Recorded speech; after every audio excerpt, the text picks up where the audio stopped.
Bonjour à tous, aujourd'hui on se retrouve pour parler des nouveaux graphismes de High School DxD Hero qui ont fait pas mal polémique lors de la sortie du premier trailer. Vu que vous me l'avez très souvent demandé, je vais vous donner mon avis sur le sujet, donc cette vidéo va se passer en deux parties. Une première plus objective où je vais surtout vous donner des informations officielles afin de vous informer, et une deuxième où je vais émettre un avis totalement subjectif, mes points de vue, et vous critiquer un peu tous au passage. Oui, vous.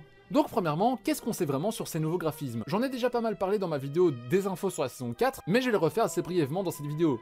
Vous le savez sûrement, mais les anciens studios qui ont adapté les animés DxD sont les studios TNK, mais pour des raisons qui ne nous ont pas été communiquées, ou que je n'ai pas vues, ils ont décidé d'arrêter l'adaptation, et c'est donc le studio Passion qui a repris le flambeau. Studio Passion qui sont connus pour avoir adapté des animés tels que Rail Wars ou Rokano Yosha, ou encore Citrus, qui est plus récent. Mais ce n'est pas tout, car les studios Passion sont des habitués du genre ecchi, et je pense que vous serez d'accord que ça ne pouvait pas mieux tomber pour DxD. Donc ne vous inquiétez pas, DxD se trouve entre de bonnes mains. Deuxièmement, je vais vous donner un avis un peu plus subjectif, mon avis. Pour moi, le fait que cette nouvelle saison ait des nouveaux graphismes est une bonne chose. M'étant spoil de plusieurs saisons grâce au light novel, je peux vous dire qu'à partir de maintenant, DxD ça ne rigole plus. Enfin si, car c'est DxD, mais... t'as compris. En fait, cette nouvelle saison va commencer à apporter du changement dans l'univers de DxD, donnant petit à petit un air plus sérieux et épique à la série. Je ne peux pas vous en dire plus pour éviter de vous spoil, mais en bref, vous êtes pas prêts pour ce qui va arriver. Là où je veux en venir, c'est que vu le changement de ton que va prendre l'histoire, le changement graphique arrive à pic, montrant directement la différence avec ce qui s'était fait avant. Après, est-ce que pour autant j'apprécie les nouveaux graphismes? Eh bien, je vais vous répondre que je ne sais pas. Tout simplement car je trouve ça débile de juger la qualité d'animation d'une saison entière sur base d'un trailer d'une minute, ce qui ne représente même pas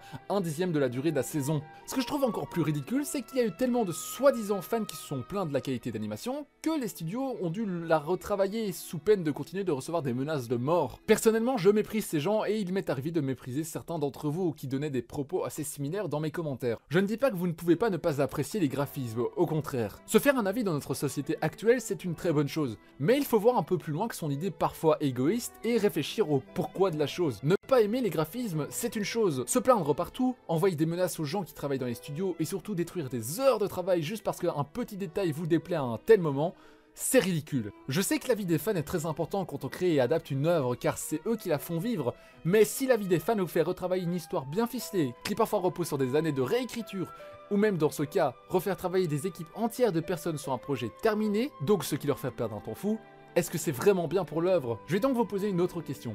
Est-ce que parfois, l'avis des fans n'est-il pas néfaste pour l'œuvre?